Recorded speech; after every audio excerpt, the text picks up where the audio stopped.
اس کے بغیر، اس کے باوجود کہ اب جینا نہیں چاہتی تھی۔ سانس پھر بھی چلتی تھی، حالانکہ اس نے چاہا تھا کہ نہ چلے، مگر اسے کسی پہ اختیار نہیں تھا، نہ صاحب کے چلے جانے پہ، نہ سانس کے چلنے پہ۔ وہ واقعی کتنی بے اختیار ہو کر رہ گئی تھی۔ رات کی قیامت برپا تھی، وہ کیسے بیتی، کیسے کٹی، یہ بس وہی جانتی تھی، یا اس کا رب۔ صرف دکھ دینے والا توہین آمیز احساس ہی ہمراہ نہیں تھا، ایک ملال بھی تھا، ایک پچھتاوا، ابھی تو ایک عہد بھی تھا، ایک عزم بھی۔ وہ اب خاموش نہیں رہے گی۔ یہ بھی ظلم کی ایک صورت تھی، اور اللہ ظلم سہنے والوں کو پسند نہیں فرماتا۔ رات جانے کب کیسے آنکھ لگ سکی تھی اس کی، اب اٹھی تو آدھے سے زیادہ لحاف صوفے سے نیچے لٹک رہا تھا۔ وہ ایک کونے میں سکڑی پڑی تھی، ذرا سا کسمسائی تو لحاف کا یہ کونا بھی سرک گیا۔ سردی کا احساس اتنا گہرا تھا کہ خود بخود آنکھ کھل گئی۔ نگاہ بے خودی و بے اختیاری کے عالم میں سامنے اٹھی۔ بستر خالی تھا، مطلب منیب اٹھ چکا تھا۔ اس نے اٹھتے ہوئے دوپٹہ کھینچ کر شانے پہ ڈالا۔ ہوا کی شوریدہ سری کے باعث سال خوردہ کھڑکی کا پٹ از خود کھل کر چوں چوں کی آواز سے آگے پیچھے جھولتا تھا۔ اس نے آگے بڑھ کر کھڑکی بند کرنی چاہی۔ باہر دھندلے غبار کے سوا کچھ نظر نہ آیا۔ اوس قطرہ قطرہ پگھل کر کھڑکی کے پٹ سے گرتی تو بارش کا گمان ہوتا۔ غانیہ سے زور سے پٹ بند کر دیا اور خود پلٹ کر واش روم میں وضو کے لیے چلی آئی۔ پانی سرد اور یخ بستا تھا۔ وضو کرتے وہ باقاعدہ کپکپانے لگی۔ نماز ادا کرتے، دعا مانگتے بھی یہ کپکپاہٹ اس کے وجود کا مستقل حصہ بنی رہی۔ جائے نماز لپیٹتے اس کی نگاہ پھر کھلی کھڑکی پہ پڑی۔ صبح کی برفیلی ہوا کے جھونکے کمرے میں آتے، پچھواڑے میں لگے درخت اس غبار میں چھپے ساکن کھڑے تھے۔ کہیں نزدیک سے ہی کسی بلی کے نوزائیدہ بچے کی مدھوم آواز بھی وقفے وقفے سے سناٹے کو توڑ جاتی۔ اسے ہمدان کا خیال آیا، اس کی بے قراری یاد آئی۔ اسے اپنے نہیں، اس بچے کے حق کے لیے ضرور اس شخص کے مقابل کھڑے ہونا تھا۔ کیا میں ایسا کر سکوں گی؟ اس نے سوچا، خود سے سوال کیا، اور خود ہی خائف بھی ہونے لگی۔ اسے اس شخص کا تنفر اور آنکھوں کی سختی یاد آئی۔ اسے لگا وہ اس شخص سے نہیں لڑ سکے گی، وہ بنا مقابلے کے ہی ہار تسلیم کر رہی تھی۔ یہ احساس تکلیف دہ تھا، اتنا تکلیف دہ کہ آنکھ کب بھیگی کب برسی، خود فراموشی کی کیفیت نے اس پہ اشکارا نہ ہونے دیا، نہ یہ خبر ہونے دی کہ اندر آتا منیب اسے اس کی آنکھوں سے بہتے سر رواں سے ٹھٹکا ہے، اپنی جگہ پہ ساکن ہو گیا ہے۔ کچھ دیر وہ یوں ہی اس کے چہرے کو دیکھتا رہا، جو مظلوم و معصوم تھی، جاذبیت میں اپنا ثانی نہ رکھتا تھا، مگر پھر یہ چہرہ اپنے خد و خال بدل لیتا، یہ مزید نم آنکھیں اپنی سحر انگیزی کھو کر کسی اور آنکھوں میں ڈھل جاتی، وہ آنکھیں جو نینا کی تھی، جو دھوکہ دیتی تھی، اعتبار ریزہ ریزہ کرتی تھی، دکھ دیتی تھی، ہاں جن سے اس کو نفرت تھی۔ اس وقت بھی اس کا دماغ تناؤ کا شکار ہوتا چلا گیا۔ یہ صبح صبح کس کا سوگ شروع ہو گیا یہاں؟ تنک کر کہتا وہ اس کے سر پہ آ چڑھا۔ غانیہ نے ہڑبڑا کر چہرہ اٹھایا، آنسوؤں سے تر چہرہ جسے دیکھ کر ہی منیب کا پارا چڑھا تھا۔ اس وقت بھی اس کی نظریں خشمگین تھیں۔ تمہیں اتنی جلدی اپنی غلطی کا احساس ستانے لگے گا، یہ تو میرے بھی وہم و گمان میں نہیں تھا، وہ پھنکارا اس کے لہجے میں عجیب سا تمسخر تھا۔ بہرحال تم جتنی جلدی یہاں سے جاؤ گی مجھے اتنی ہی زیادہ خوشی ہوگی۔ وہ گہری کاٹتا نظریں سرد نظریں رگوں کو کاٹتا سنگلاخ لہجہ، صفاقانہ الفاظ کا استعمال وہ اس خوبی اور بیزاری سے کرتا کہ جیسے اپنے سینے میں دل نہ ہو، یا جس کے لیے کر رہا ہو اس کا دل پتھر ہو، پتھر کا ٹکڑا۔ بسا اوقات ایسا بھی ہوتا ہے، انسان محض اپنی انا کی تسکین سے اس عمل پہ، جنونی عمل پہ اکسائی جاتی ہے۔ وہ بھی ایسا ہی کر رہا تھا، ایسے ہی مجنونانہ احساسات سے مغلوب تھا، ورنہ ایک وقت تھا جب وہ سرنگوں اور کوئی اور زور آور تھی، تب وہ اس کی کوتاہیوں سے سمجھوتا کرنے پہ بھی آمادہ تھا، تب بات برداشت کرنے کی تھی، مگر اب وہ گزارا بھی نہیں کر پا رہا تھا۔ ایسے لوگ ہی ہوتے ہیں جو بے زبانوں کو زبان والے ہی نہیں زبان دراز بھی بنا چاہتے ہیں، مگر انہیں اپنی غلطی کا پھر بھی احساس نہیں ہو پاتا، وہ پھر بھی دوسروں کو ہی غلط ثابت کرنے پہ تلے ہوتے ہیں۔ اس وقت بھی یہی ہوا تھا۔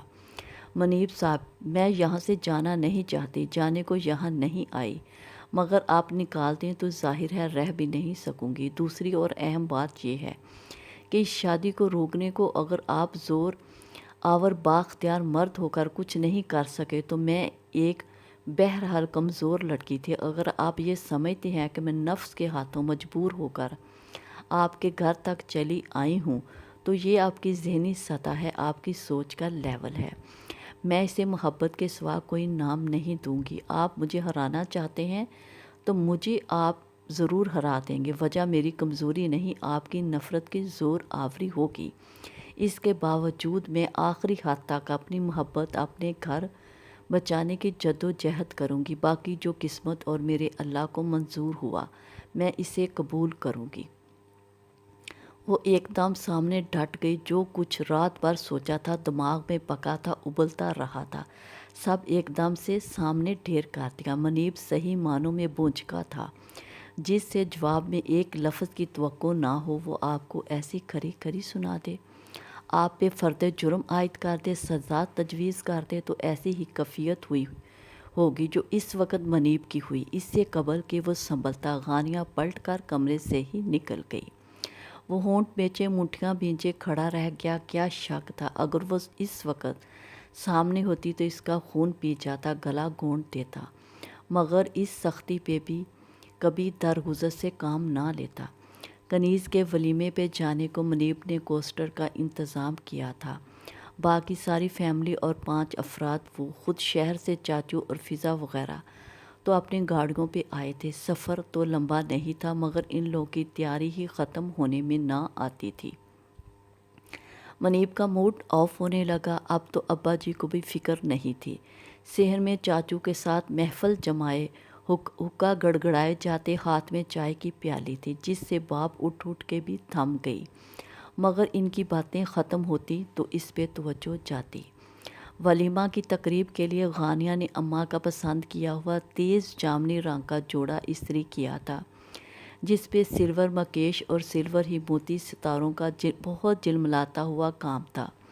جیولری میں صرف بڑے بڑے سلور جھمکے یا نازک سا سلور گلو باند، مگر اماں کو پھر بھی اس کی تیاری ادھوری لگتی تھی۔ جبھی اسے چوڑیاں کنگن وغیرہ پہننے پہ اصرار کر رہی تھی، جبکہ غانیہ متعامل تھی۔ منیب اسے ٹوک چکا تھا، وہ اس شخص کے مخالف کیسے چل لیتی جبکہ اس کے ساتھ زندگی کا طویل سفر طے کرنے کا عہد باندھے تھی۔ اماں کے اصرار کے باوجود جب وہ بہانے بنا کر انہیں بہلانے کی کوشش میں مصروف تھی، منیب کو پھر سے تاؤ آنے لگا۔ اتنی ضدی کیوں ہو تم، جہاں باقی 16 سنگار کر لیے ہیں؟ چوڑیاں پہننے میں کوئی حرج ہے؟ کسی ضروری کام سے وہ بہت عجلت میں اندر آیا تھا، مگر اسے ضرور ڈانٹ ڈالا۔ اصل غصہ تو اس کی صبح کی زبان درازی کا تھا جو بہرحال نکلنا تھا۔ غانیہ نے گردن موڑ کر عاجزانہ انداز میں اسے دیکھا، جس کی نظروں میں خفا تپش اس کا چہرہ جھلسانے کے در پہ تھی۔ مام، مگر آپ نے خود منع کیا تھا کہ جیولری نہ پہنوں۔ وہ اٹکتے ہوئے سہی، مگر اس نے بات مکمل کر لی۔ منیب کی اسے دہکتی آنکھوں میں گویا خون اتر آیا۔ Shut up! اس کا ہاتھ غانیہ پہ اٹھتا اٹھتا رہ گیا۔ تم جتنی فرما بردار ہو، جتنی مظلوم ہو، سب پتہ ہے مجھے، وہ غرایا۔ غانیہ سہم کر رہ گئی تھی۔ جاہل عورت ہو تم، ورنہ ایک سمجھدار خاتون کو معلوم ہوتا ہے کہ سسرالی تقاضے کیسے نبھانے ہیں اور شوہر کی مرضی کا خیال کیوں کر رکھنا ہوگا، مگر تم تو اپنے دکھوں کی تشہیر کی عادی ہو، تم یہ سب کیوں کرو گی بھلا؟ وہ پھر اسے جھاڑ جھپاڑ رہا تھا، اس کی کوتاہیاں گنوار رہا تھا۔ وہ نم آنکھیں جھپکائی یہ لعنت ملعنت سہتی دراز کھول کر چوڑیوں کا ڈبہ نکال رہی تھی۔ عجلت و گھبراہٹ میں چوڑیاں پہنتے جانے کیسے اس کا ہاتھ زخمی ہوا، مگر منہ سے کراہ بھی نہ نکلی۔ منیب باہر چلا گیا تو غانیہ ہائی ہیل کا جوتا پہن کر کمرے سے باہر آئی۔ تیار حالت میں اس کی منتظر برجائی اور تائی اماں نے ایک ساتھ اسے باہر آتے دیکھا، مگر واری صدقے صرف اماں ہوئی تھیں۔ ماشاءاللہ چشمے بد دور، انہوں نے والہانہ انداز میں اٹھ کر اس کا ماتھا چوما اور وہ بے دلی سے مدہوم سا مسکرائی۔ چلیں۔ سہیل کلائی پہ رسٹ واچ باندھتا ہوا واپس آ گیا۔ کاکا کدھر ہے؟ فضا پتر بیٹھ کے گڈی وچ۔ تاؤ جی کو سب کی فکر تھی۔ ہاں جی سب بیٹھ گئے ہیں، آپ بھی آ جائیں ابا جی۔ سہیل کے تسلی دلانے پہ ابا جی گھٹنوں پہ ہاتھ کا دباؤ ڈالتے بمشکل اٹھے۔ سردی شروع ہوتے ہی انہیں جوڑوں کے درد کی شکایت ہو جاتی تھی۔ سہیل کمروں کو تالے لگا رہا تھا، چابیاں بغلی جیب میں ڈالتے آگے بڑھ کر انہیں سہارا دیا۔ غانیہ ان سب لوگوں کے ہمراہ بیرونی دروازہ پار کر کے گاڑیوں تک آئی، جہاں سب انہی کے منتظر تھے۔ کوسٹر کی فرنٹ سیٹ پہ منیب کی گود میں بیٹھا حمدان غانیہ کو دیکھتے ہی مچل کر اترا اور اس کی جانب بھاگا۔ یارے من بیٹے، کہاں جا رہے ہو؟ منیب سخت چڑھا تھا بچے کی اس حرکت پہ۔ آتا ہوں پاپا، ماما سے تو مل لوں۔ وہ لمحہ بھر کو تھم کر جواب دیتا، پھر سے اچھلتا کودتا آ کر غانیہ کی ٹانگوں سے لپٹ گیا۔ میری پیاری ماما، وہ معصومتہ محبت کے خزانے لٹانے بلا کا فیاض۔ اس کا ہاتھ پکڑ کر وہ فورے جذبات سے چوما۔ غانیہ کی بے ساختہ نگاہ اٹھی، وہ شخص ہونٹ بیچے نظر آیا۔ نگاہ چار ہونے پہ از حد ناگواری سے چہرہ پھیر لیا۔ غانیہ کے چہرے پہ ایک رنگ آ کر گزر گیا۔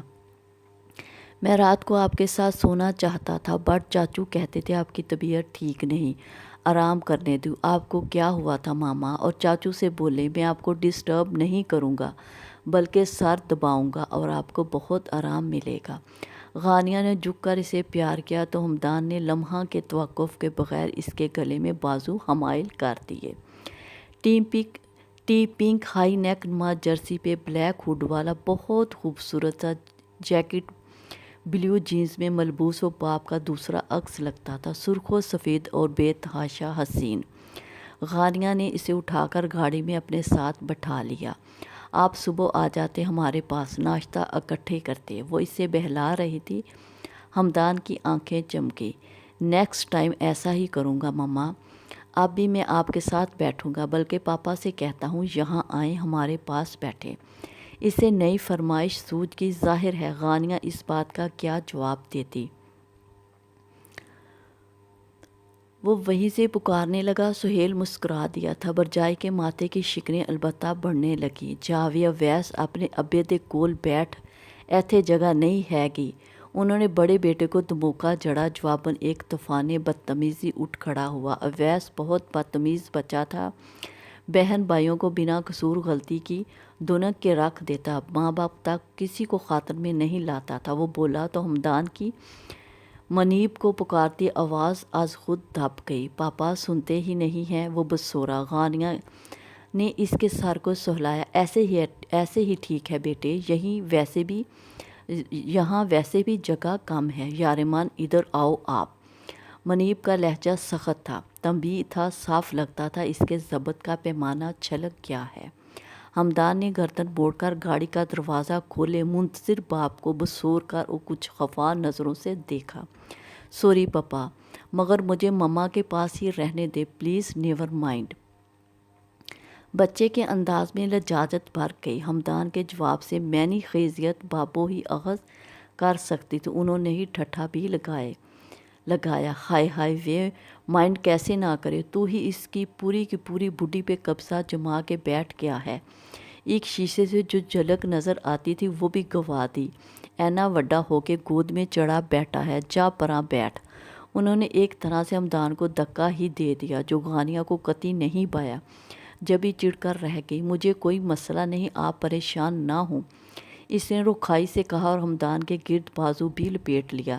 بھرجائی کے عتاب سے حمدان کو بچاتے اسے منیب چودھری کی خشمگین نگاہوں کا خیال نہ رہ پایا۔ جہاں قہر برس رہا تھا، مصلحت امیز خاموشی کے ساتھ وہ لب بھینچے واپس اپنی جگہ پہ آیا۔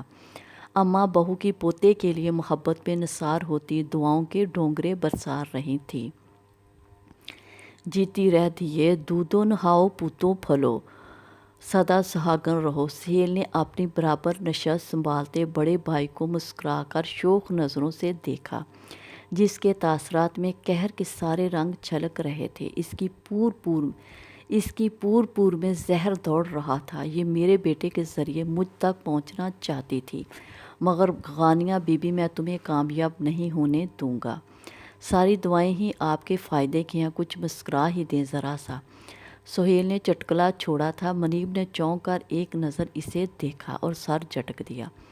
سہیل کھڑکی پہ متوجہ ہو گیا، جہاں دھند دھیرے دھیرے اتر کر سورج کی کرنوں کو راستہ دیتی محسوس ہوتی تھی۔ ماحول اجلا تو ہوا تھا، مگر دھند کی اجارہ داری ابھی ختم نہ ہوئی تھی۔ ماما، جوزف ہے نا میرا روم میٹ، اس کی ماما کے پاس ایک بہت چھوٹا بیبی بوائے آیا ہے۔ جوزف نے اپنے بردر کی پکچر بھی دکھائی تھی مجھے، بٹ مجھے بیبی بوائے سے زیادہ بیبی گرل اچھی لگتی ہے۔ بس آپ میرے لیے بیبی ڈال لینا، اوکے؟ ہمدان غانیہ کی گود میں چڑھا بیٹھا اس سے مسلسل مخاطب تھا۔ اس کی کبھی چوڑیوں سے کھیلنے لگتا، کبھی جھمکوں کو چھیڑتا۔ اسے سجی بنی گڑیا جیسی اپنی ماما بہت پیاری لگ رہی تھی۔ غانیہ کسی گہری سوچ میں لگتی تھی۔ اس فرمائش پہ محض ہنکارا بھرا، اس کی غائب دماغی صاف محسوس ہوتی تھی، مگر منیب چودھری ضرور سرتاپا جھلس کر رہ گیا تھا۔ اس پہ آگ لگانے، تیل ڈالنے کو سہیل کی معنی خیز کھنکھارے اور ہنسی۔ یہ اپنا بچہ خاصا فاسٹ ہے بھئی، آپ کے حصے کی باتیں بھی خود کرنے لگ گیا ہے۔ لمحہ فکریہ ہے یہ آپ کے لیے تو۔ اس کی مسکراہٹ جو بے حد شریر تھی مچلی جاتی تھی۔ منیب کے ضبط کی انتہا ہوئی، گاڑی ایک جھٹکے سے رکی۔ اترو، ضروری نہیں ہے کہ تم فضول بکواس کرو اور میں برداشت بھی کروں۔ اس کا برہم لہجہ سہیل کے اوسان خطا کر کے رکھ گیا۔ دانت پیچھے غرا غرا کر کہتا، آواز کا والیوم نیچے رکھے آرڈر کرتا۔ وہ ہرگز کسی لحاظ کے موڈ میں نہیں تھا۔ سہیل نے بے حد عاجزانہ انداز میں اسے دیکھا۔ سوری ویرے، میں تو مذاق کر رہا تھا، وہ خفت سے چور سرخ چہرے سمیت کہنے پہ مجبور ہوا۔ کوسٹر وہ خود ڈرائیو نہیں کر رہا تھا، البتہ ڈرائیور ضرور اس کے حکم کا غلام تھا۔ اس عزت افزائی سے اور کوئی باخبر ہوا ہو یا نہ، ڈرائیور ضرور باخبر تھا۔ ڈبی دار مفرر کانوں کے گرد لپیٹے، مسکراتی مونچھوں کے ساتھ اسے دیکھتا، گو کہ وہ اس کی گوش مالی کی اصل وجہ سے آگاہ نہیں تھا، مگر اس سے کیا فرق پڑتا تھا۔ اس طرح اچانک کوسٹر رکنے پہ اماں اور برجائی کے ساتھ اباجی اور غانیہ بھی چونک گئے تھے۔ بال بتا سیٹ کی بیک سے سر ٹیکے خراٹے لینے میں مگن تھے اور مگن رہے۔ او کی ہویا اے، گڈی تے خراب نہیں ہوگی؟ ڈرائیور سگریٹ سلگائے اطمینان سے سوٹے لگا رہا تھا۔ ابا جی کے للکار پہ سنبھلا۔ او کچھ نہیں باوو، سگریٹ منہ میں دبا کر وہ گاڑی بڑھا چکا تھا۔ ہمدان غانیہ کو میسر پا کر اتنا نخال تھا کہ ہر بات اس سے کر لینے کا متمنی نظر آ رہا تھا۔ غانیہ بھی اس کی معصومانہ باتوں سے لطف کشید رہی تھی، جبھی پوری توجہ اس کی جانب مرکوز تھی۔ معمولاً کسی احساس کے تحت اس کی لمبی پلکیں اٹھی، بیک مرمر میں سے اس کی نگاہ منیب کی سحر تراز نگاہوں سے ٹکرائی تو سینے میں موجود دل اس بھرپور توجہ کو محسوس کر کے بے طرح دڑدڑایا۔ پلکیں لرز کے بے ساختہ جھکیں، پھر جب بھی بے ساختہ و بے اختیار اس کی نگاہ اٹھی، وہ اسے اپنی سمت متوجہ ہی ملا۔ دل عجیب سے احساسات سمیٹ لایا۔ یہ تو ماننے والی بات نہ تھی، وہ اس کے حسن سے غائل ہوگا، اس کے علاوہ دوسری وجہ بھی سمجھ میں نہیں آئی تھی اس پہرے داری کی۔ وہاں ولیمے کی تقریب کے دوران اس کی توجہ کا مرکز وہی رہی تھی۔ غانیہ کنفیوز تو تھی ہی، کچھ اور بھی اعتماد سے عاری نظر آنے لگی۔ کنیز کے سسرال میں بھی اسے خصوصی توجہ سے نوازا گیا تو وجہ اس کا نئی دلہن ہونا ہی نہیں، وکیل باؤ کی دلہن ہونا اور شہر کی بے حد حسین لڑکی ہونا بھی ٹھہرا تھا۔ وہ گلاب کی ایسی منہ بند کلی تھی جو ہر کسی کی توجہ اور ستائش کا باعث ٹھہرتی ہے۔ غانیہ اس توجہ پہ، اس ستائش کو پا کر ہرگز خوش نہیں تھی، بلکہ ایک بے چینی محسوس کر رہی تھی۔ منیب نے ہمدان کو دوبارہ اس کے پاس بھی نہیں آنے دیا تھا۔ یہ بات اور بھی اس کے لیے اضطراب کا باعث تھی۔ واپسی پہ کنیز اور اس کا شوہر بھی ان کے ہمراہ تھے۔ کنیز کی خوشی اس کے چہرے اور آنکھوں سے ہی نہیں، اس کی بات بے بات چھلکتے ہنسی سے بھی عیاں تھی۔ غانیہ کا دل بہت بھاری ہوتا جا رہا تھا۔ گھر پہنچنے تک وہ تھکن سے چور تھی، مگر کمرے میں آ کر چادر اتارے بغیر بیگ میں کپڑے رکھنے لگی۔ وہ جانتی تھی رسم کے مطابق ماما پاپا اسے ساتھ لے کر ہی جائیں گے۔ اگر منیب کوئی آر نہ سمجھتا تو وہ بھی ضرور جاتا، اور ہمدان بھی، لیکن وہ صرف اپنی تیاری کر رہی تھی کہ یہ بہت تلخ صحیح مگر حقیقت تھی کہ ہمدان کے حوالے سے کسی معمولی فیصلے کا بھی اختیار اس کے پاس نہیں تھا۔ 2 جوڑے کپڑوں کے ساتھ اس نے سویٹر اور گرم شال رکھ کے بیگ کی زپ بند کی۔ ابھی سیدھی بھی نہیں ہوئی تھی کہ منیب دروازہ کھول کر اندر چلا آیا۔ یہ بیگ، منیب نے جوتے کی نوک سے بیگ کو ہلکی سی ٹھوکر لگاتے استفہامی مگر سرد نظروں سے اسے دیکھا۔ غانیہ ہراساں ہوئی۔ اس سوال کا مقصد سمجھ نہیں آیا، جبکہ وہ سب جانتا بھی تھا۔ مجھے جانا ہے مما پاپا کے ساتھ۔ اس شخص کی نظریں ایسی تھی، تاثرات ایسے تھے کہ غانیہ کی زبان لڑکھڑا گئی۔ بات مکمل نہ ہو سکی۔ اس نے تھوک نکل کر حلق تر کرتے اس شخص کو ایک نظر دیکھا جس کے چہرے پہ خوفناک تاثر تھا، بلا کی سرد مہری تھی۔ ہمیشہ کے لیے؟ سوال تھا کہ زہریلا خنجر جو اس بے دردی سے اس کے سینے میں گاڑا کہ وہ اگلا سانس لینا بھول کر فق چہرے سے اسے دیکھنے لگی، جو پتھر کا بنا تھا، جہاں کوئی نرمی نہ تھی، کوئی گنجائش نہ تھی۔ جبھی اسے مزید کانٹوں پہ گھسیٹنے میں تعمل نہیں کیا۔ ہمیشہ کے لیے جانا چاہتی ہو تو ضرور چلی جاؤ، مجھے ہرگز کوئی اعتراض نہیں ہوگا۔ اس کا لہجہ سنگلاخ، شفاف اور سنگین تھا۔ غانیہ کو لگا وہ ابھی چکرا کے گر جائے گی۔ ایسا ہی بے جان ہوتا جا رہا تھا اس کا جسم۔ وہ یکدم نیچے بیٹھ گئی۔ کیا کہہ رہے ہیں آپ؟ منہ پر ہاتھ رکھے وہ بے ساختہ اور بے اختیار رو دی۔ اس شخص کو لمحوں میں جان نکالنے کا فن آتا تھا۔ ہر ستم نئے انداز میں ڈھاتا تھا، ایسے کہ وہ گمان تک نہ کر پا رہی ہوتی۔ Shut up! وہ داڑھا اور غضبناک انداز میں ٹھوکر مار کر بیگ دور پھینک دیا۔ اس کے چہرے پر صرف سختی تھی۔ پوچھا تم نے مجھ سے اجازت لی؟ تم بساؤ گی یہ گھر؟ صلاحیت ہے تم میں اتنی؟ گھروں کو بسانے میں ہمت اور قربانی دینی پڑتی ہے، اور تم؟ آئی ایم سوری، مجھ سے غلطی ہو گئی، معاف کر دیں منیب۔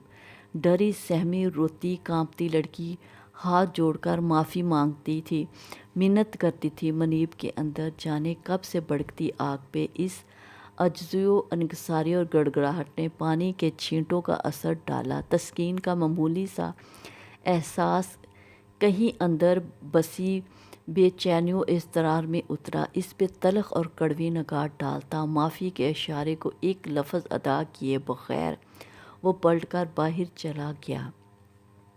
غانیہ آنسو پوچھتی اٹھی، ٹھوکر سے الٹ جانے والے بیگ کو سیدھا کر کے کپڑے واپس نکالے، الماری میں پہنچا دیے۔ بیگ بند کر کے بیڈ کے نیچے رکھتے ہوئے یکسر فراموش کر چکی تھی کچھ دیر قبل یہاں سے جانے کو کتنا بے چین تھی۔ اس شخص کے غیظ بھرے انداز نے اسے سب کچھ بھلا دیا تھا۔ تم ابھی تک تیار نہیں ہوئی غانیہ؟ شام ڈل چکی ہے، موسم بھی خراب ہو رہا ہے۔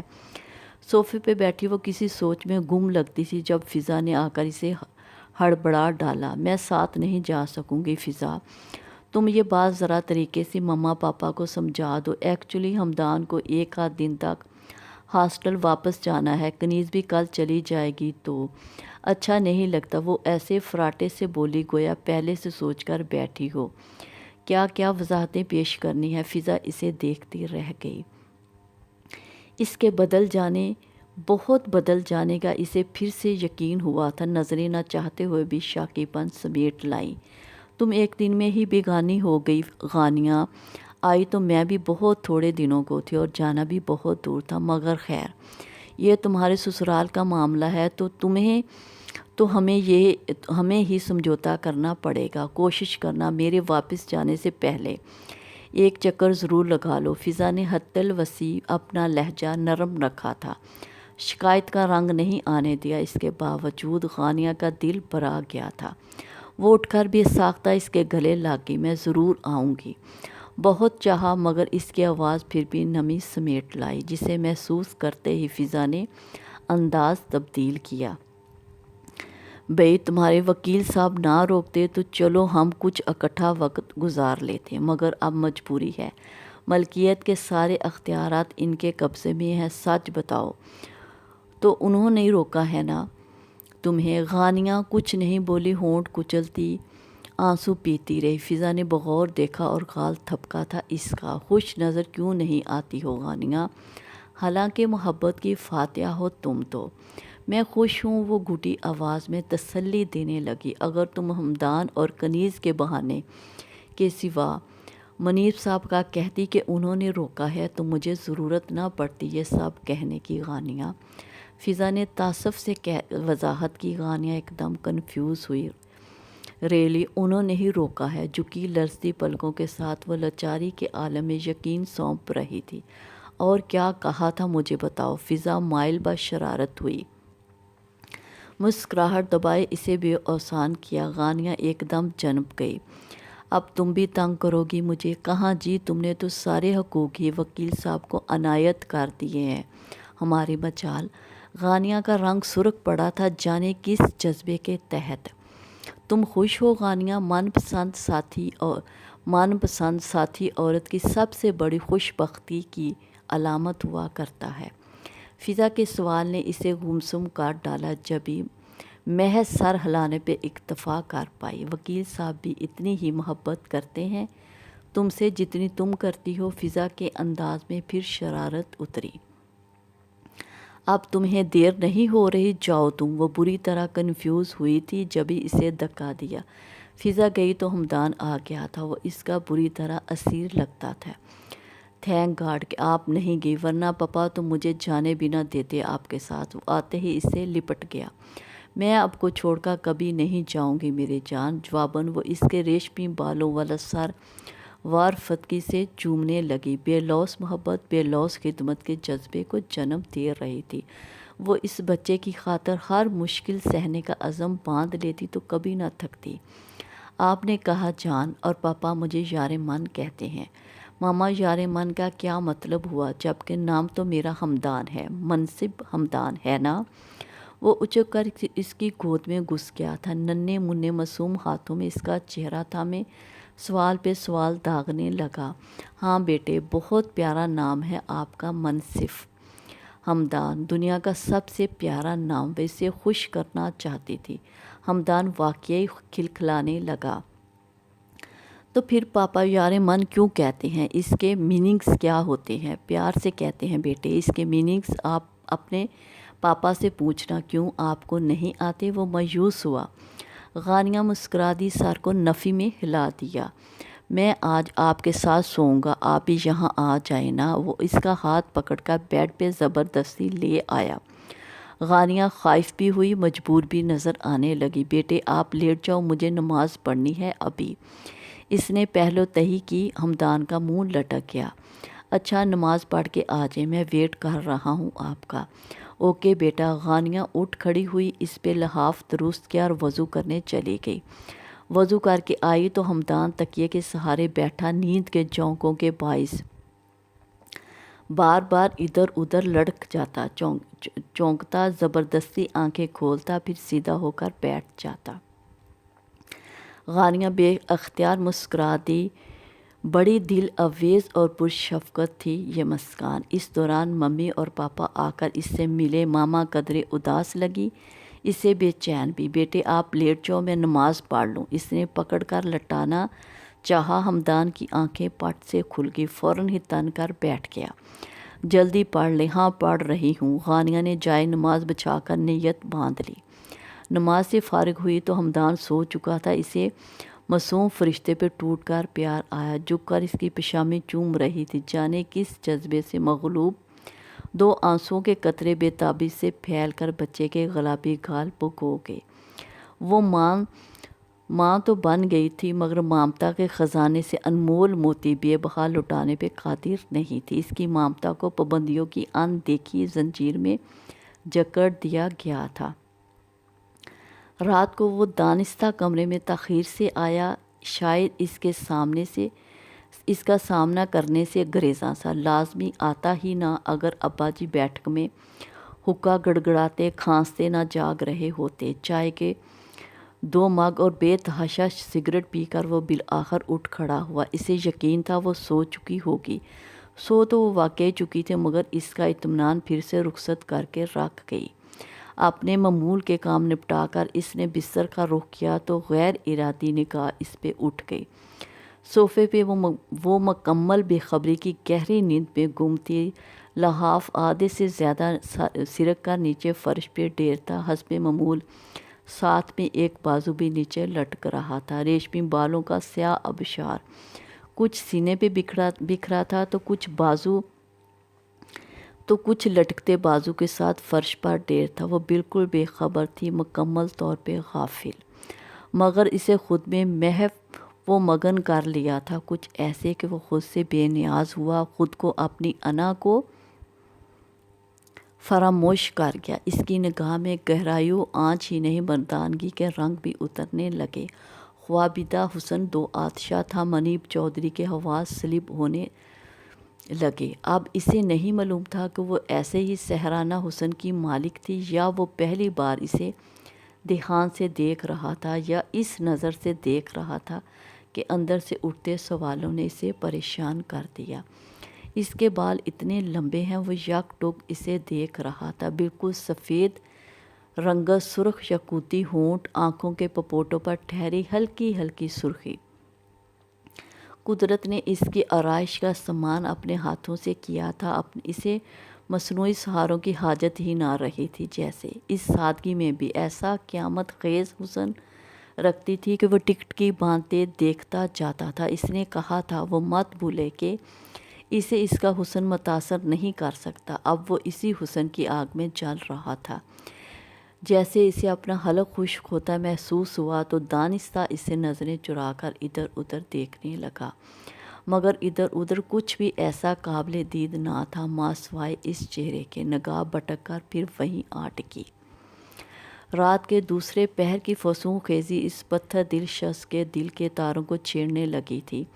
اسے خود پہ اختیار کھوتا محسوس ہوا جو وہ کھونا نہیں چاہتا تھا مگر جیسے بے باس تھا، کسی نادیدہ جکڑن میں جکڑا جا چکا تھا۔ اسی بے خودی کی کیفیت میں وہ اس پہ جھکا۔ وہ بہت قریب سے اسے دیکھا تو یہ سحر انگیزی کچھ اور شدت سے اسے جکڑنے لگی۔ کوئی طویل مسافت اس نے طے کی تھی، نہ میلوں کے آگے تک کا سفر کیا، پھر بھی اس کے حلق میں کانٹے چبھنے لگے۔ سانسوں نے ماحول کے ساتھ کوئی گٹھ جوڑ کر لی تھی، گویا رات کی یہ تنہائی اور دلکشی اسے بہت پیار سے من مانی پہ اکسا رہی تھی۔ اس کا دل شدتوں سے چاہا احتقاق کا احساس اندر سے پوری شدت سے امڑ رہا تھا کہ ان خود ساختہ فاصلوں کو سمیٹ دے اور اس صحرا کو، اس جادوگرنی کو اپنے بازوؤں بھرے جس نے اسے اپنے سحر اپنے فسوں میں باندھ لیا تھا۔ یہ خواہش اتنی شدت رکھتی تھی کہ وہ خود کو اس کی سمت ہاتھ بڑھانے سے روک نہیں سکا، مگر ایک انا بھی تھی، زخمی بلبلاتی انا، جو تڑپ کر جاگی اور بڑے دھڑلے سے اس احساس کے دامن کو پکڑ کر زوردار جھٹکا دیا۔ وہ چونک گیا، اسے یاد آیا، بر وقت یاد آیا، اسے یہ فاصلے برقرار رکھنے ہیں ورنہ نینا کی طرح وہ اس کے سامنے بھی پسپا ہو جاتا، ہار جاتا۔ اس کی ہار ہی غانیہ کی جیت تھی اور اب کہ اسے ہار کسی طور بھی منظور نہ تھی۔ وہ اس لڑکی کو جتا کر دوسری نینا کی فتح نہیں ہونے دے سکتا تھا۔ اس کے اندر سے وہی نفرت امٹی اور پورے وجود میں پھیل گئی۔ بھینچے ہوئے ہونٹوں کے ساتھ وہ ایک جھٹکے سے سیدھا ہوا اور اپنے بستر پہ جانے کی بجائے دروازہ کھول کر باہر نکلتا چلا گیا۔ غانیہ ہنوز اسی بے خبری کے عالم تھی، یہ جانے بنا کہ کوئی اس کی موجودگی کی وجہ سے کیسے پل صراط سے گزر گیا ہے۔ اس نے مین لائٹ آف کی اور نکلتے ہوئے دروازہ آہستگی سے بند کر دیا۔ اس کا رخ اپنے کمرے کی بجائے لان کی طرف تھا۔ سیاہ تاروں بھری رات کی چادر پورے آسمان پہ پھیل چکی تھی، فضا میں پھولوں کی مہک رچی تھی، ہلکی پھلکی خنکی اس بات کو چار اطراف پھیلا رہی تھی، مگر اس وقت اس کا ذہن، اس کی حسیات، ہر احساس پر خوشبو سے بےگانہ تھی۔ وہ پشت پہ ہاتھ باندھے گھاس پہ ٹہلتا تھا، اس کا سایہ دراز تھا۔ روشنی کی طبیعت ٹھیک نہیں ہے مون، بالکل ٹھیک نہیں۔ ہاسپٹل میں ایڈمٹ کرانا پڑا ہے، تم پھر فور آ جاؤ، بلکہ میری اصلاح ہے، بچی کو اس کی ماں کے حوالے کر دو۔ اتنے چھوٹے بچے کو ماں سے الگ کر دینا زیادتی نہیں، ظلم عظیم ہے۔ کل شام اسے آپا کا فون آیا تھا تو یکدم کتنا بھڑک گیا تھا۔ ایسا کبھی سوچیے گا بھی نہیں آپا، میں اپنی بچی پہ اس عورت کی جھلک نہیں پڑنے دوں گا۔ آپ دینے کی بات کرتی ہیں، اب وہ کتنا عرصہ ہوا ان سے بھی درستی و سختی سے بات کرنے لگ گیا تھا۔ انہیں دکھ کے ساتھ غصہ بھی آیا۔ پاگل مت بنو مون، بچی کو خدا نہ خواستہ کچھ ہو گیا تو تم اس کی ماں، مر گئی ہے اس کی ماں، اگر روشنی کی زندگی ہوئی تو اسے کچھ نہیں ہوگا، آپ پریشان نہ ہوں۔ ان کی بات کاٹ کر وہ دو ٹوک دبنگ لہجے میں کہہ گیا۔ آپا ششدر ہوتی رہ گئی۔ اتنا سنگ دل، اتنا شفاق تو کبھی نہیں رہا تھا وہ۔ ان کی آنکھیں ڈبڈبا گئی۔ اگر بیٹی کو ماں سے ملنے نہیں دو گے تو بیٹے کا منہ دکھائے گی وہ تمہیں؟ دستبردار ہو جاؤ گے بیٹے سے؟ اس کے فیصلہ کن انداز سے نلا وہ ڈانٹ کر بولی اور مون چونک کر رہ گیا۔ اسے یاد آیا پچھلے 2 ماہ سے وہ اپنے بیٹے سے نہیں مل سکا، آپا سے سلسلہ منقطع کر کے اس نے ادھر رابطہ بحال کیا تھا، بات دانستہ ملازم سے کی اور بہت آسانی اور سہولت سے اپنا مداح کہہ ڈالا۔ میں عزت سے ملنا چاہتا ہوں، کچھ دنوں میں آؤں گا، اپنی مالکن کو بتا دینا۔ اور مالکن کی جرأت نہ ہو سکتی تھی اسے انکار کر دی، سو ایسا ہی ہوا۔ ادھر سے اذن مل گیا۔ مون کے کشیدہ اعصاب پہ عجیب سی تسکین غالب آئی۔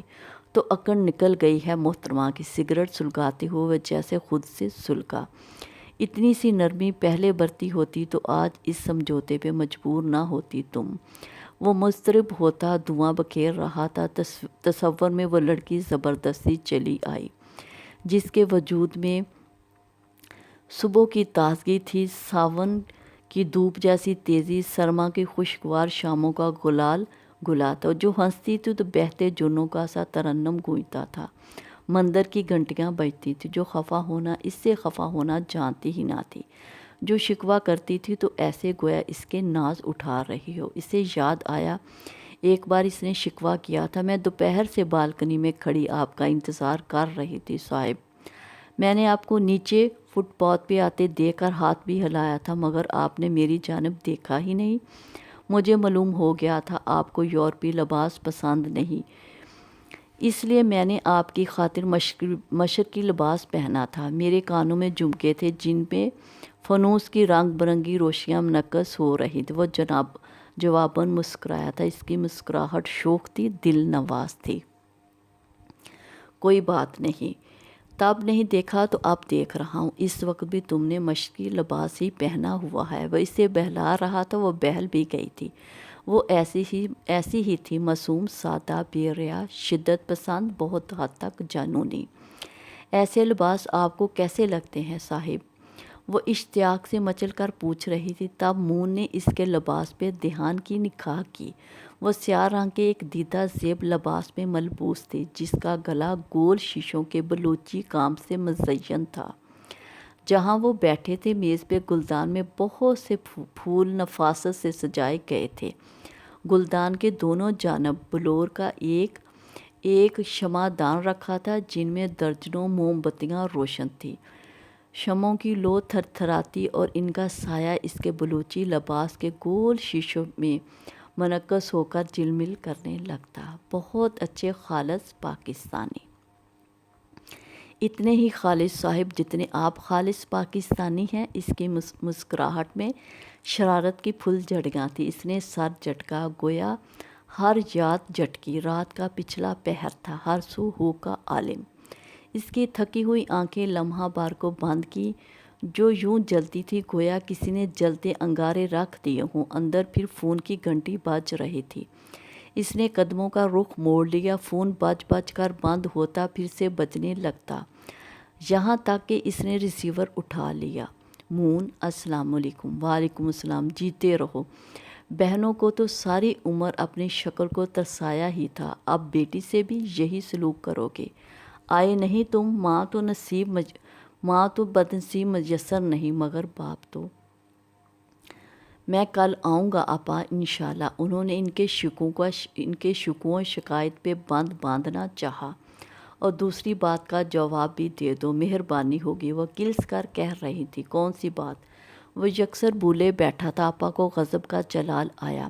شادی کا کہا تھا کہ مجھے ضرورت نہیں ہے شادی کی آپا، جانتی ہو، مگر بچی کو ہے ماں کی ضرورت، انہوں نے تڑک کر کہہ دیا، اور وہ سر جھٹک کر رہ گیا۔ بلا ستیلی ماں کو شوہر کے بچوں سے کیا غرض؟ آپا کیوں نہیں سمجھتی یہ بات؟ اگر تم نے مثبت جواب نہ دیا مون، تو میں اپنی مرضی کی لڑکی سے۔ آپا، وہ بولا، بات قطع کی تو اس کی آواز بہت دو ٹوک، لہجہ گمبھیر تر اور دباؤ والا تھا۔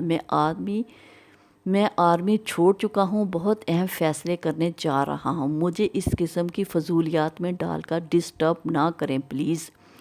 کیسا فیصلہ؟ وہ ششدر ہوئی۔ ذرا سا گمان شادی کا بھی آیا، مگر وہ خود ہی تو لفظ فضولیات کہہ کر اس گمان کو رد بھی کر چکا تھا۔ سیاست میں آنے کا فیصلہ، میں اپنی پارٹی بنا رہا ہوں، فیصلہ آشکار ہو گیا۔ وہ سر پکڑ کر بیٹھی رہ گئی، انہیں لگا وہ بالکل ہی ہاتھوں سے نکل گیا ہے، دیوانہ لڑکا۔ وہ عجیب مشکل میں آ پڑا تھا، بلکہ شدید اذیت سے دوچار تھا۔ اس کے گمان تلک بھی یہ نہیں تھا، وہ معمولی سی لڑکی اس جیسے مضبوط اعصاب کے بندے کو ایسی آزمائش سے دوچار کر سکتی ہے۔ اس رات کمرے سے جس حالت میں وہ نکلا تھا، وہ دوبارہ جاتے خوف محسوس کرتا تھا۔ سچی بات ہے، یہ خوف اسے اپنی ذات سے تھا۔ اس رات سردی بھی قہر کی تھی، دو پل رکنا دشوار تھا، کجا پوری رات گزارنا۔ اسے کچھ نہ سوجا تو بھینسوں کے باڑے میں آ گیا، جہاں ایک بوسیدہ کمرہ اور پرانا بستر موجود تھا۔ جب تک ابا جی کو دل کی بیماری لاحق نہیں ہوئی تھی، ڈور ڈنگروں کی نگرانی کو وہ وہاں سویا کرتے۔ بیماری کے بعد اس نے سختی سے انہیں وہاں سونے سے منع کرتے نوکر کا انتظام کر دیا، جو نہ صرف بھینسوں کے لیے چارہ کاٹتا، دودھ دھوتا تھا، بلکہ رات کی نگرانی پہ بھی مامور ہوا۔ گویا ابا جی بہت بڑبڑائے تھے، اسے سنائی بھی تھے کہ وہ شوخا ہو گیا، نوکر رکھتا ہے، پیسہ جو بہت آ گیا ہے، وغیرہ وغیرہ۔ وہ کان لپیٹے رہا۔ ظاہر ہے اتنی ذمہ داریوں کے ساتھ اب وہ یہ کام بھی کرنے سے رہا۔ سہیل ویسے بھی ذرا سست سا، جبھی تو نہ پڑھ سکتا تھا، نہ ڈنگ سے کوئی نوکری کر پایا۔ یہ تو غنیمت تھا کہ ان دونوں بھینسوں کا رکھوالا لڑکا آج کل ماں کی بیماری کے باعث دوسرے گاؤں گیا ہوا تھا۔ وہ رات وہاں منیب کی بسر ہوگی باڑے میں، مگر کب تک؟ اگلے دن وہ منہ اندھیرے ہی اپنے تیز سب کی نظر سے بچ کر نکلا، مگر قسمت کے پہلا سامنا ہی سہیل سے ہو گیا، جو دودھ کی بالٹی پکڑے باڑے کے دروازے پہ کھڑا اسے دیکھ کر اچنبھے میں گر گیا۔ آپ ادھر کدھر سویرے سویرے؟ منیب جنجلایا، مگر بولا کچھ نہیں۔ باہر سردی کا احساس گہرا تھا۔ وہ مسجد والے پل کی طرف ہو لیا۔ دور سے نظر آتے مسجد کے مینار دھندلے غبار میں پراسرار لگ رہے تھے۔ نماز گو کہ لیٹ ہو چکی تھی، مگر وہ قضا پڑھ کر ہی گھر آیا تو رخ سیدھا کچن کی جانب تھا، جہاں اماں کی بجائے وہ مصروف نظر آئی، جس سے بچنے کو بھاگتا وہ راہ سے خوار ہوا جاتا تھا۔ اماں کہاں ہیں آپ؟ اس پہ غصیلی قہر بری نگاہ ڈالتا وہ وہیں سے پلٹ گیا۔ غانیہ ہمدان کے لیے دودھ گرم کر رہی تھی، اسے دیکھ کر چائے کا پانی بھی دوسری سائڈ پہ رکھ دیا۔ اس کی نظریں ہی غانیہ کو گڑبڑائے دے رہی تھیں۔ ناشتہ بنا دیں فٹافٹ۔ انہیں دیکھتے ہی وہ عجلت میں نظر آنے لگا۔ اتنی جلدی کاہے کی ہے پتر؟ اماں کی حیرانی دیکھنے والی تھی۔ وہ بوئیں اچکا کر انہیں دیکھنے لگا۔ لیٹ ہو جاؤں گا خواہ مخواہ۔ تو کیا تم کام پہ جا رہے ہو؟ انہوں نے ٹھٹک کر سوال کیا۔ منیب کی پیشانی پہ شکنیں آئیں۔ کیا نہیں جانا تھا مجھے آپ کی بہو کے اعزاز میں مستقل گھر بیٹھ جاؤں؟ وہ بد مزاجی کا عالم دیکھنے والا ہوا۔ وہ تو ان کے گلے پڑ گیا تھا۔ اماں بکھلائیں، اچھا اچھا بناتی ہوں، جا تیار ہو کے آ۔ انہوں نے جان چھڑوائی اور کچن کو ہو لی۔ وہ غصے میں سر جھٹکتا اندر آیا تھا۔ یہ اطمینان کافی تھا کہ وہ فساد کی جڑ کمرے میں موجود نہ تھی۔ آپ کی چھٹیاں ختم ہو گئی ہیں یارمان، آپ جانتے تھے یہ بات پھر بھی تیار نہیں ہوئے۔ میں اب ہاسٹل نہیں رہوں گا پاپا، ادھر ہی اسکول پڑھوں گا، ماما جو آ گئی ہیں۔ بچہ نت نئے کھلونے میں مگن رہ کر بولا۔ منیب کا البتہ دماغ گھوم گیا۔ واٹ نان سینس منصف حمدان، آپ فضول بات کا کب پیچھا چھوڑو گے؟ آپ کو وہیں چلنا ہے، وہیں رہنا ہے، کچھ تبدیل نہیں ہوا، نہ ہوگا، انڈرسٹینڈ؟ نہ الفاظ نرم تھے نہ لہجہ، پھر بچہ کیسے سنبھلا رہتا؟ باپ کی بے اتنائی کہاں دیکھی تھی؟ اتنا سہما، اس قدر گھبرایا کہ زاروں قطار ہچکیوں سے رو پڑا۔ غانیہ جو دودھ کا گلاس اس کے لیے لائی تھی، منیب کے رویے پہ شاکیوں متاثر ہوئی، بے اختیار آگے بڑھی اور روتے ہوئے حمدان کو اپنے ساتھ لگا لیا، سر چوما، پیار کیا۔ ریلیکس بیٹے، یہ دیکھیں ماما آپ کے لیے کون سا فلیور ڈال کر دودھ لائیں، پی کے بتاؤ۔ منیب نے گردن موڑ کر اس مداخلت پہ اسے کھا جانے والی غسیلی تند نظروں سے گھورتے ہوئے حمدان کو کلائی سے پکڑ کر ایک جھٹکے سے اس سے الگ کیا۔ تم ہوتی کون ہو میرے بیٹے کو مجھ سے بدگمان کرنے والی؟ اس کی آنکھوں سے چنگیاریاں پھوٹ رہی تھی۔ غانیہ تھرا سی گئی، حیرت سے پوری کھلی آنکھوں سے اسے دکھ میں مبتلا ہو کر دیکھا۔ مام میں تو شٹ اپ، وہ زور سے داڑا۔ حمدان سہما ہوا کھڑا تھا، ٹکر ٹکر دونوں کو دیکھتا۔ آئندہ ہمارے بیچ آنے کی کوشش نہ کرنا، اپنی اوقات مت بھولو تم، زبردستی ہماری زندگی میں شامل ہونے والی بے مایا عورت ہو تم، مت بھولا کرو، وہ غرا غرا کر کہہ رہا تھا۔ غانیہ کھڑی کھڑی شل ہو گئی۔ ایک بار پھر اتنی تہذیق، اس کا دل چاہا ڈوب مرے۔ پپا مت ڈانٹیں اتنی زور سے ماما کو پلیز، حمدان سسکیاں برتا ہوا منمنا رہا تھا، مگر وہ شخص بھلا کسی کی سنتا تھا؟ غانیہ ایک لفظ مزید بولے بنا آنسو چھپاتی تیزی سے کمرے سے نکل گئی۔ اور تم، وہ انگلی اٹھا کر طبعی انداز میں حمدان سے مخاطب ہوا، کل تیار رہنا، نو آرگومنٹ، اوکے؟ بچہ مزید سہم گیا۔ منیب کہرسما تاثرات کے ساتھ کپڑے لیے واش روم میں گھس گیا۔ تیار ہو کر آیا تو حمدان صوفے پہ بیٹھا تھا، معصوم چہرے پہ آنسوؤں کے نشان تھے۔ اس کا دل ڈول گیا، اس عورت کی وجہ سے اپنے بیٹے سے سختی برتنی پڑی تھی۔ یار من، وہ جوتے اور موزے اٹھا کر بیڈ کے کنارے ٹکتا بھاری آواز میں اسے پکار رہا تھا۔ جی پاپا۔ حمدان نے لمبی پلکیں اٹھائی، باپ کو دیکھا جو ہونٹ بھینچے تھا۔ پاپا کو غصہ آ گیا تھا بیٹے، سوری، آئندہ آپ کو نہیں ڈانٹیں گے۔ حمدان ایک دم دوڑ کر اس کے پاس آ گیا، بازوؤں سے چہرہ ٹکا کر کھڑا ہو گیا۔ یہ بھی لاڈ کا پیار کا ایک انداز تھا۔ مگر آپ نے مجھے تو نہیں ڈانٹا پاپا، ماما کو ڈانٹا ہے، ان سے سوری کر لیں، انہیں منا لیں پلیز۔ وہ اس کا بھی باپ بان بیٹھا، ایسا ہی نادر مشورہ دیا تھا۔ منیب قدرے خسیانہ نظر آیا۔ اگلے لمحے پھر پتھریلا بلا تاثر چہرہ اس چہرے کا حصہ تھا۔ پاپا ابھی پاپا بہت جلدی میں ہے، واپسی پہ آپ سے بات کریں گے، اوکے؟ وہ اس کا گال پیار سے چھوتا اٹھ کھڑا ہوا۔ حمدان نے اس کا ہاتھ پکڑ کر بوسہ لیا، مسکرانے لگا۔ آپ واپسی پہ ماما کے لیے ریڈ روز لیتے آئیے گا پاپا، وہ مان جائیں گی، میرا دوست ہے نا جوزف، وہ کہتا ہے اگر کوئی روٹ جائے تو ریڈ روز دے کر منا لو، ایسے مان جائیے گا۔ معصومیت سے کہتے اس نے چٹکی بجائے۔ منیب کے بھینچے ہوئے ہونٹ مزید سختی سے باہم پیوست ہوئے۔ وہ محض اس کا سر تھپک سکا۔ آپ دودھ پی لو، بوائل ایگ ضرور کھانا۔ حمدان نے سر ہلا کر تائید کی تھی۔ اپنا بیگ اٹھاتا وہ کچن میں آیا تو پھر اس سے سامنا ہو گیا۔ اماں ناشتہ تیار کیے بیٹھی تھی، چائے کی پیالی، ابلے انڈے، دیسی گھی کا پراٹھا، اچار، رات کا سالن۔ منیب کی نظر نہ چاہتے ہوئے بھی چائے چھان کر پیالیوں میں نکالتی غانیہ پر پڑی۔ آنسوؤں کی نمی سے بھیگا چہرہ، سرخ ڈوروں والی محترم آنکھیں، سرخ ہوتی ساتواں ناک، گلابی مائل سفید چہرے کی چمکیلی رنگت نے اسے پھر ڈسٹرب کیا، اتنا ڈسٹرب کیا کہ اسے اپنا زخمی دل ان سرخ ڈوروں میں جکڑتا الجھتا محسوس ہوا۔ وہ خود کو آسانی سے سنبھال نہیں سکا۔ تو بیٹھ کے کر ناشتہ، میں تیرے ابے اور دادی کو چائے دے آؤں۔ اماں اسے دیکھ کر بولی اور دونوں چائے کی پیالیاں اٹھا لی۔ وہ خاموش رہا۔ اماں کے جانے کے بعد بھی اسی طرح پتھرایا ہوا ساکن بیٹھا تھا۔ غانیہ نے اپنا کام کرتے اس کے اس انداز کو تحیر آمیز انداز میں دیکھا، البتہ کچھ بولی نہیں۔ اماں نے اسے لسی کا گلاس منیب کو دینے کی ذمہ داری سونپی تھی، جو اس نے پوری کی۔ گلاس بھرا اور جھک کر اس کے سامنے سجے ناشتے کے لوازمات کے ساتھ رکھ دیا۔ ابھی سیدھی نہ ہوئی تھی کہ منیب نے اس کا ہاتھ اچانک بہت درستی بہت جارحانہ انداز میں جکڑ لیا۔ کیا یہ ممکن ہے کہ میں گھر لوٹوں تو تمہارا یہ مکار منحوس چہرہ مجھے نظر نہ آئے؟ غانیہ جو اس اچانک حملے سے ہی سنبھل نہ پائی تھی، الفاظ کی سنگ باری پہ غائل ہوتے آنسوؤں سے نم چہرے کو اٹھا کر زخمی نظروں سے اسے دیکھا تھا۔ کتنی بے پاس تھی یہ نظریں، اگر وہ سمجھتا، مگر وہ سمجھتا کہاں تھا؟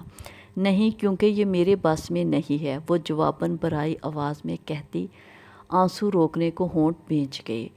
وہ پھر بھی بہہ نکلے تھے۔ توہین تذلیل کا ہر نیا انداز اس کے اندر نئے دکھوں کو جنم دیتا تھا۔ منیب نے بے حد تنفر سے اس کا ہاتھ جھٹکا اور اٹھ کر آندھی طوفان کے مانند کچن سے نکل گیا۔ غانیہ سسکیاں روکنے کو منہ پر ہاتھ رکھے بیٹھی رہی۔ وہ غصے میں طیش میں تیز تیز چلتا بس کے اڈے پہنچا تو پہلی بس پھر بھی نکل چکی تھی۔ چھپر ہوٹل کے سامنے سڑک پہ رات بھر گرنے والی اوس کی نمی تھی۔ مسافر کچھ چائے پی رہے تھے، کچھ پی چکے تھے اور سگریٹ کے سوٹے لیتے بس کا انتظار کرتے تھے۔ اس نے بھی یہی شغل اپنایا، یعنی سوٹے لگانے کا۔ دھواں اڑاتے اس نے نگاہ گمائی۔ دھند آلود کچے رستے کے پار کچے اور نیم پختہ مکانات ایک سلسلہ دھندلے غبار میں گم ہو جاتا تھا۔ تانگے والے کا گھوڑا ہنہناتا یا چھپر ہوٹل کا مالک اپنے چھوٹو کو دبکتا تو ماحول ایک دم گرم ہو جاتا، ورنہ خاموشی تھی۔ سڑک سیدھی اور سپاٹ تھی۔ مزید 10 منٹ کے انتظار کے بعد دور سے دھند میں بس کے ہیڈ لائٹس چمکتی نظر آنے لگی تو منتظر مسافر اپنے اپنے مشاغل ترک کرتے سڑک کی جانب آتے بس پہ لپکنے کو تیار ہو گئے۔ بس گیلی سڑک پہ پھسلتی آ رہی تھی۔ سال خوردہ بس کے کھڑکیاں دروازے سب بجتے تھے سوائے ہارن کے۔ آؤ آؤ وکیل بابو، کنڈکٹر اسے پہچانتا تھا، مرعوب بھی لگتا تھا۔ ہمیشہ پروٹوکول دیتا، یعنی سیٹ ضرور دیا کرتا۔ مسافر کنڈکٹر نہیں تھے، نہ اس کو پہچانتے تھے، نہ اس سے مرعوب ہی تھے۔ جب ہی دکم پیل کرتے ایک دوسرے سے آگے چڑھتے جاتے، ایک نوعمر لڑکا بھاگا آیا اور اپنے سامان کا تھیلا کھڑکی کے راستے پھینک کر پھرتی سے بس میں سوار ہو گیا۔ منیب بہت سکون سے اندر آ کر بیٹھا تھا اور اپنا دھیان جمانے کو اخبار کھول لیا۔ پھر اس کا سارا دن بھی خجالت میں گزرا۔ وہ جیتا ہوا کیس اپنے کمزور دلائل کی وجہ سے ہارنے کے قریب ہوا تو جھنجھلاہٹ بڑھ گئی۔ یہ سب اس فضول بکواسی لڑکی کی وجہ سے ہو رہا تھا، یہ اس کا پختہ یقین تھا۔ واپسی پہ رکشہ ڈرائیور سے کرائے کی وجہ سے جھگڑا ہوتے رہا۔ بس کو جبھی بڑی مشکل سے پکڑ سکا۔ اس کا ایک پیر پائیدان پہ، دوسرا زمین پہ ہی تھا، جب سر پہ ڈبی دار مفرل لپیٹے کنڈکٹر نے سال خوردہ ہلتی اور بجتی بس کے سائڈ پر زور سے ہاتھ مار کر چلایا اور ڈرائیونگ سیٹ کے کنارے پر براجمان بس کے معمر ڈرائیور نے پوری طرح رکنے سے بیشتر ہی بس پھر دوڑا دی۔ وہ گرتا گرتا بچا، جیسے تیسے اندر پہنچ گیا۔ سگریٹ نہیں تھی۔ 1-2 مسافر اگر اترتے تو 10 اور چڑھ جاتے۔ لوگ ایک دوسرے میں پھنسے نہیں، دنستے پڑے تھے۔ تل دھرنے کی جگہ نہیں تھی، مگر کنڈکٹر کا بس نہ چلتا تھا۔ رات چلتوں کو بھی اٹھا کر بس میں سوار کر لے، سواری چڑھانے تک جو کنڈکٹر میٹھی زبان کے پھول برساتا نہ تھکتا تھا۔ مسافر کے اندر قدم رکھتے ہی آنکھیں ایسے ماتھے پہ رکھ کے جگہ نہ ہونے کی شکایت پہ سواریوں کے گلے پڑتا کہ اس کا تربوز جیسا سر 2 ٹکڑے کرنے کو منیب کا بے اختیار دل چاہنے لگتا۔ خدا خدا کر کے بس شہر کے مضافات سے نکلی تو رش بھی قدرے کم پڑا۔ اسے سیٹ بھی جیسے تیسے مل گئی، مگر یہ اطمینان اور سکون کا عالم زیادہ طوالت اختیار نہ کر سکا اور خاک میں مل گیا کہ بس چلتے چلتے ایک جھٹکے سے رک گئی۔ کنڈکٹر نے باہر نکل کر سرسری طور پر انجن کا معائنہ کیا۔ بس خراب ہو گئی ہے، آگے نہیں جا سکتی کہہ کر اس نے شلوار کے نیفے سے ایک سگریٹ نکالا اور سلگا کر زمین پر ایسے بیٹھ گیا جیسے اس کا اس بس سے کبھی کوئی تعلق نہ رہا ہو۔ مسافروں کے بڑبڑانے سے یکسر بے پرواہ ہو کر منیب کا دماغ کھول تو پہلے ہی رہا تھا، اب تو جیسے غیظ سے بری حالت ہونے لگی۔ ایک بار تو جی میں آئی جا کر کنڈکٹر کو پھینٹی لگا دے، مگر خود پہ ضبط کرنا پڑا۔ 2 گھنٹے مزید خجل خرابی کے بعد وہ شوگر مل کو گنے سپلائی کر کے واپس گاؤں جانے والی ٹرالی میں لفٹ لے کر پہنچا تو رات مکمل طور پر بھیگ چکی تھی۔ سردی اسے ہی نہیں، وہ چینگوں سے بھی بے حال ہو رہا تھا۔ لہلہاتے کھیتوں اور سرو کے قطاروں سے بھرے گھر میں یقیناً اس کی منتظر تھی۔ یہ سوچ ہی اس کے مزید تناؤ کو بڑھا رہی تھی۔ موسم کی شدت کا اثر تھا کہ چوک اور گلیاں سنسان پڑی تھیں۔ گلی نیم تاریک تھی، کسی گھر کے آگے بلب روشن تھا۔ بس دروازے پہ دستک دینے کی بجائے اس نے دروازے کے دونوں پٹوں کے درمیان میں موجود خلا میں بمشکل انگلیاں گھسا کر خود ہی زنجیر گرا دی۔ ہلکے سے چھناکے کے ساتھ زنجیر دروازے سے ٹکرائی تو دیوار کے ساتھ اپنے منہ سے اپنے بدن کو کھجاتی بلی نے ایک دم لمبی کلانچ بھری اور دیوار پہ چڑھ گئی۔ برتن دھو کر سٹینڈ پہ لگاتی غانیہ جو اسی کی آمد کی بے چینی سے منتظر تھی، کچن کی کھڑکی سے ہی اسے آتے دیکھ کر بے اختیار ریلیکس ہوئی۔ منیب کمرے میں جا چکا تھا، اس کی ہمت نہیں تھی پیچھے جانے اور نئے سرے سے توہین کرانے کی۔ جب بھی وہیں کھڑی رہی، سین میں 3 چارپائیاں بچھی ہوئی تھیں۔ شام میں اماں نے جو یہاں بیٹھ کر سبزی بنائی تھی، ان کے بچے کھچے اجزاء وہیں بکھرے تھے۔ اس نے چارپائیاں ایک ایک کر کے کھڑی کر کے دیوار سے لگائیں اور جھاڑو اٹھا کر فرش صاف کرنے لگی۔ وہ کھانا پکانے میں مصروف تھی۔ باہر کے بچوں نے مل کر گھر کا خوب حشر کیا تھا۔ کپڑے واشنگ مشین میں کم اور باہر زیادہ لٹک رہے تھے۔ وہ ایک کے بعد دوسرا کام سر انجام دے رہی تھی جب کمرے سے چیزیں پٹکنے کی آوازیں آئیں۔ پھر وہ خود باہر آ گیا تھا۔ پہلے بیکار مصروفیت میں مگن غانیہ کو چبھتی نظروں سے گھورا، پھر غصیلی و برہم انداز میں اماں اور حمدان کو زور زور سے آوازیں دیں۔ غانیہ کے ہاتھ سے صفائی کا کپڑا چھوٹ گیا۔ کام بھولے وہ متوش وہیں کھڑی اسے دیکھے گی، اتنی ہمت اب بھی نہیں تھی کہ خود آگے بڑھ کر مخاطب کر لے۔ اس گھر میں کسی کو ہوش ہے کہ میں صبح کا دفع ہوا ہوں، اب لوٹا ہوں تو مجھے بھی کسی چیز کی ضرورت پڑ سکتی ہے۔ حد ہے یعنی بے حسی کی بھی۔ کمرے سے باہر آتی اماں پہ نظر پڑتے ہی وہ برس پڑا تھا۔ خوشمگین نظریں پھر بھی غانیہ پہ ہی تھی، جس کی گھبراہٹ ظاہر ہے مزید بڑی تھی۔ اماں نے احتجاجی متحیر نگاہوں سے پہلے اسے پھر غانیہ کو دیکھا اور قدرے جھنجھلائی۔ کی ہو گیا ہے پتر، کیوں چیخ رہا ہے؟ اماں کے رسان سے کیے گئے سوال پہ منیب کا پارا مزید چڑھا۔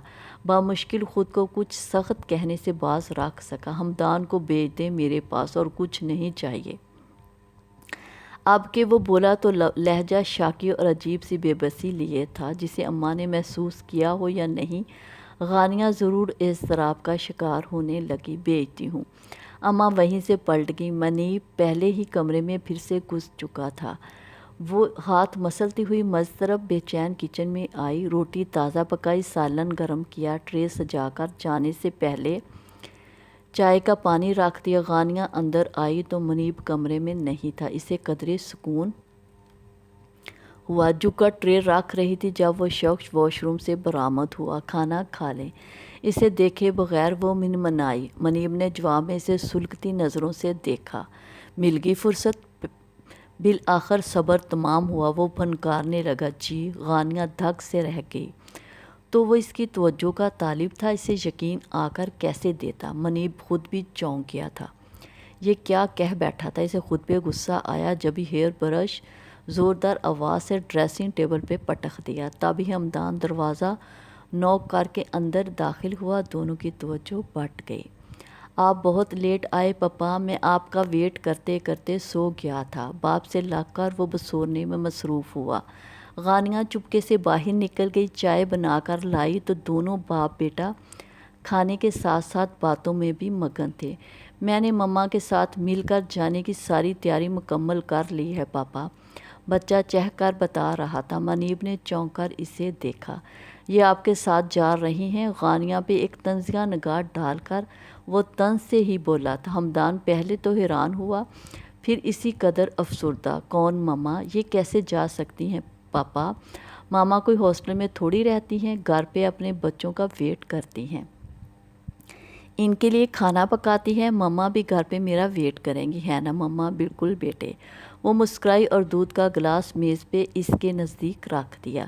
دودھ پیے بغیر آپ نے ہرگز نہیں سونا، اوکے؟ چائے کا مگ ساتھ میں پیناڈول اس شخص کے پاس رکھتے وہ ہمدان سے مخاطب تھی، جبکہ پیناڈول دیکھ کر منیب چونک کر اسے دیکھنے لگا۔ اس کے سر میں شدید درد تو تھا، وہ دوا لینے کا سوچ بھی رہا تھا، مگر اسے بنا کہے کیسے معلوم ہو گیا؟ وہ یہی سمجھنے سے قاصر رہا، نہیں جانتا تھا محبت ایسا طاقتور جذبہ ہے جو بنا کہے سب احوال سے آگاہ کر دیا کرتا ہے۔ اب وہ ابلے ہوئے انڈے چیر رہی تھی، نفاست سے سلیقے سے کاٹ رہی تھی، نمک کالی مرچ چھڑ کر اسی خاموشی سے سرو کر کے اٹھ گئی۔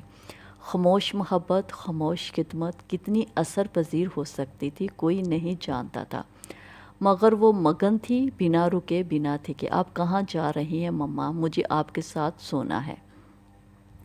منیب نے چائے بھی پی، انڈے بھی کھا لیے، دوا بھی لے لی۔ اب وہ منتظر تھی پچھلے دنوں کی روٹین کے مطابق وہ جائے تاکہ غانیہ اطمینان سے لیٹ سکے، مگر وہ بستر میں گھسا تھا تو نکلنے کا نام ہی نہیں لے رہا تھا۔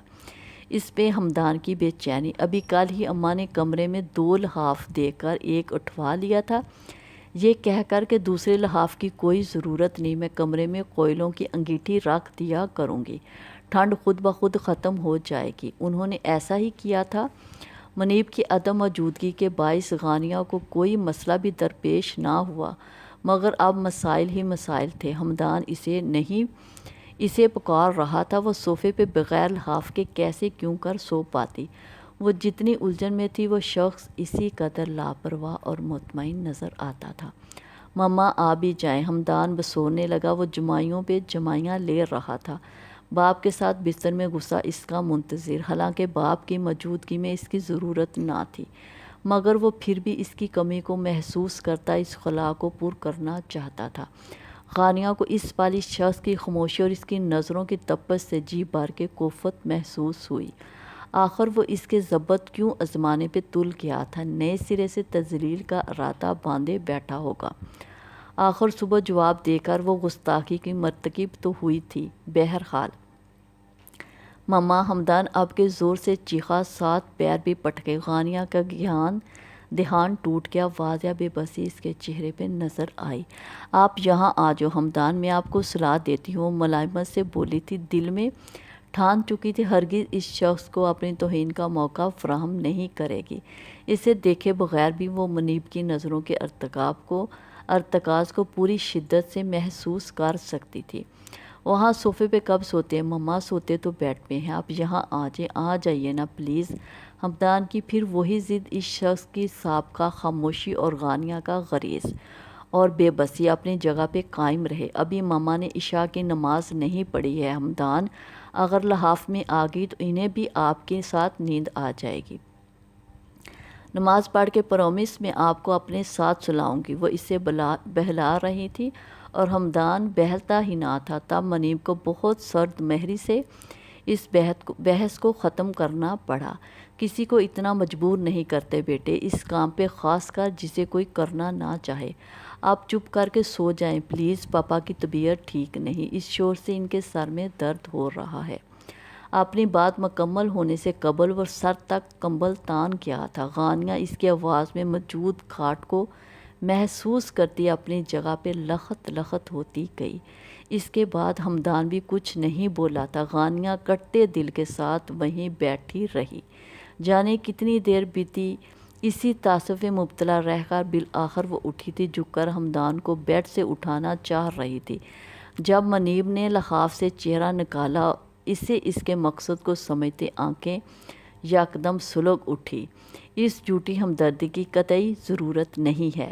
یہ اس محرومی کے ساتھ بڑا ہوا اور اسی محرومی کو قبول کرے، یہی اس کے حق میں بہتر ہے۔ تم جا سکتی ہو۔ جو عورت اچھی بیوی نہ بن سکے وہ اچھی ماں کبھی ثابت نہیں ہو سکتی۔ منیب کا انداز جتنا بھی ٹھہرا ہوا تھا مگر بے حد خفا شاکی بھی تھا۔ غانیہ اپنی جگہ پہ پتھر کی ہو گئی تھی۔ ختم شد۔